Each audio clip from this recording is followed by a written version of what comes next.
Hi, welcome back to my channel. So I've been thinking, there are so many books in the world that exist, and considering how short our lives are, it's 100% chance that I will never get through all of them. And it's a really weird feeling and weird thing to think about. That's why I feel like we purchase books and then we're like, oh, we'll read it one day, but then what if that day never actually comes? So I was thinking about some of the books and some of the authors that I 100% sort of think that I will probably never read anything from. Is it a weird thing to think about? Probably. I don't want this video to be a negative thing. If you love any of these authors, these books, this series, absolutely, oh my goodness, please do, and please share your love for them. I'm just thinking about my perspective and my feelings that I have never had an inkling or a feeling that I actually want to pick up any of those works or any of those authors. Not for any particular reason maybe. I'll tell you a couple of my feelings from what I've heard or what I've thought about, but yeah, I'm just going to share with you 5 books and 5/6 authors that I probably will never pick up. So, number 1, let's start with the books. Number 1 will be the 50 Shades of Grey series by E.L. James.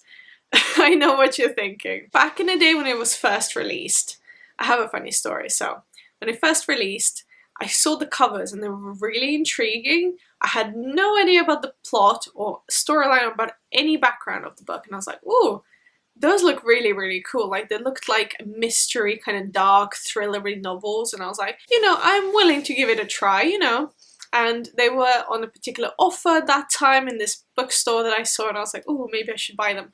I never did. Thank God. Can you imagine the embarrassment that I would have gone through to read those books? I'm not shaming anyone. I am so glad that people who have read it have actually read it and enjoyed them or taken something out of it. And as I think a lot of book community does judge a lot of people's reading, and if they read romance or smut or erotica, please feel free to read whatever you want. If it brings you joy, if it makes you happy, if it makes you read, like the physical act of reading, any book will do. So that's why I personally don't want to judge anyone, and I don't want to be so negative about oh, people picking it up, because for some people that is the best they can do, and that is absolutely fine. At this point in time, after everything that has happened, and after actually seeing all the movies, oh my god, I will never pick it up. I think you might have seen or read yourself or heard other people talk about how the writing is not great and other things like that, and I'm just not interested, to be honest. After knowing what the book is about, I don't think I'll be picking it up. So book number 2 is Catch-22 by Joseph Heller. I don't have a really big feeling about this book at all. I know that it's a really highly esteemed and acclaimed novel. It's where the phrase Catch-22 comes from. From what I understand is that when you have to do one thing, but then it leads to they actually need to do the other thing, and it's like a never-ending circle that you have to do one thing to be able to do the other thing, and it's like a perpetual circle of events that could never be completed because of the other thing. That's what I think it is. I'm not sure. I was kind of interested in picking this novel up at one point, but then when I found out that it's set during World War II, I was really put off it.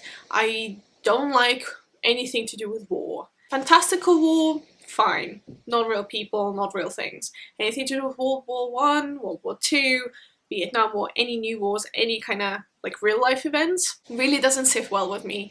I do not like war. I do not want to read about war. I don't want to see war films. I don't think I told you in one of my videos, I tried to watch American Sniper. That didn't go well. From all the information that I have about this book, being it so little, I will never read it. I don't want to put myself through it, no matter how much of a classic it is and how much that would make me more literate.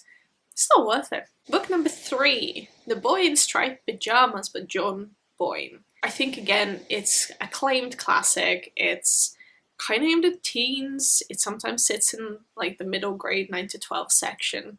It's a hard novel from what I hear. It's also set during World War II. Possibly something has to do with the Nazi camps and the mistreating of Jews. I don't know what this novel does and why is it so acclaimed, but just the idea behind it really is not compelling enough for me to pick it up.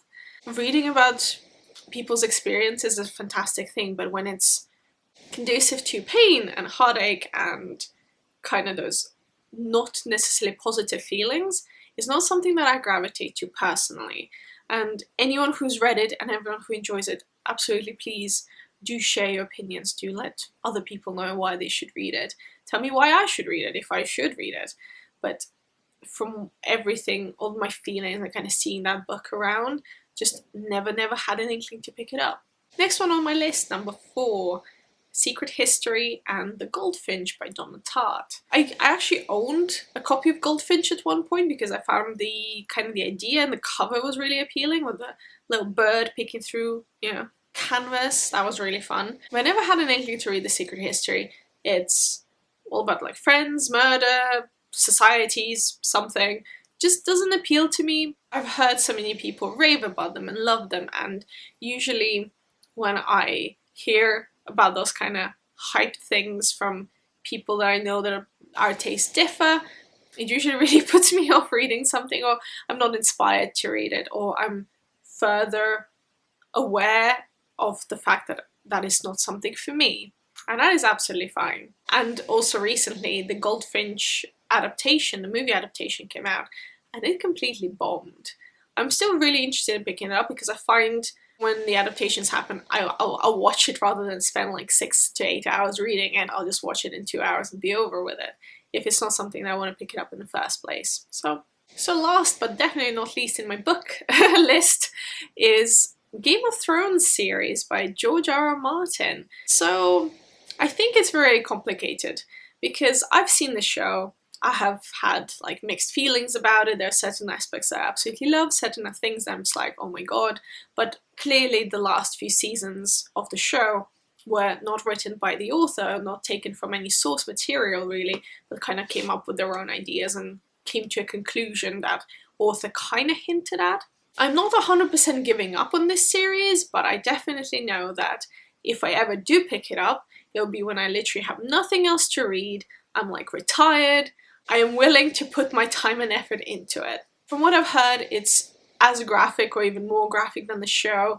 It has really difficult writing style because George R. R. Martin apparently is really distanced from the characters, so it's almost like very objective look at everything that's happening, whether it's good or bad, so you can make up your own mind, which sounds like a really great thing, but maybe in practice it doesn't work as well.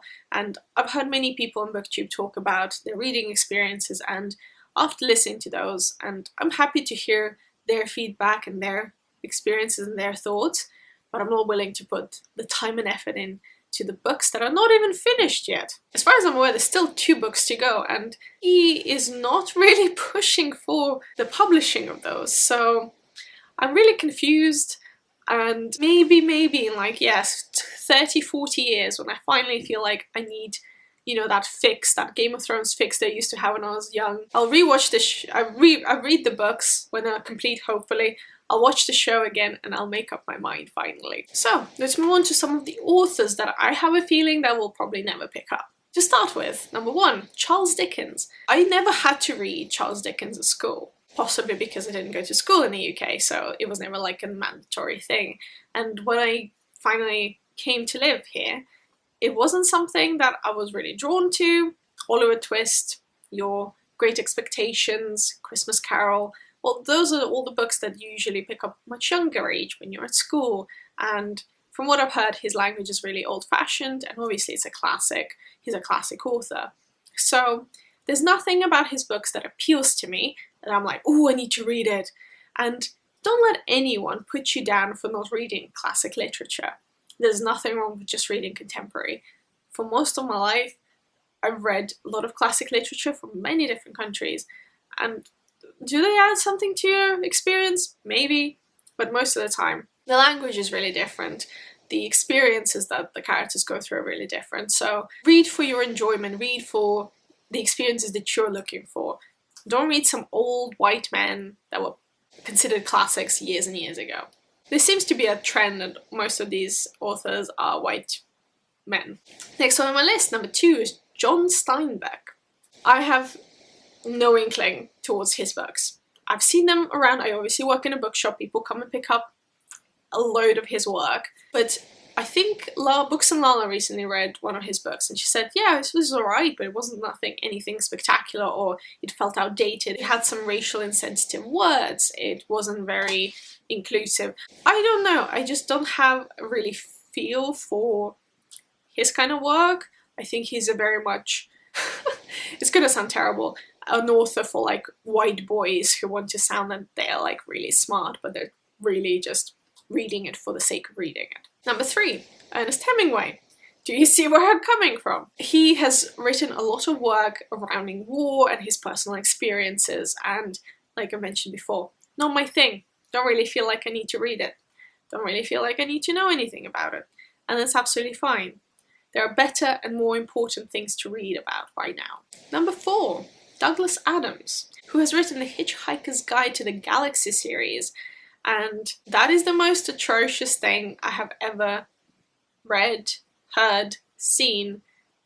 Why does it exist? It's human, not funny. Obviously for some people it is, that's absolutely fine. I just found it so nonsensical and really unfunny, to the point where I'm just like really put off any idea of that kind of universe and that kind of writing and world building. Maybe there is something more to it that I'm missing out on, but I don't think like there is. And that is absolutely fine. If you don't like something, you're absolutely free to not like it. It's a free world. Number 5, Terry Pratchett. So again, I never read Terry Pratchett as a kid. Apparently that's when you should maybe start. And his series is very like all over the place. Many books, many characters, many ways you can read them, interact with them. And never had an inkling to read it. I don't know why.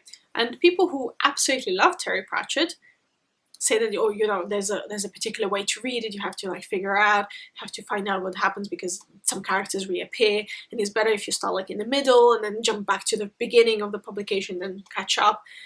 I don't have time for that. I just want to pick up a book, just read it, and be happy with it. I don't need to get a degree in how to read this series or any of his other work.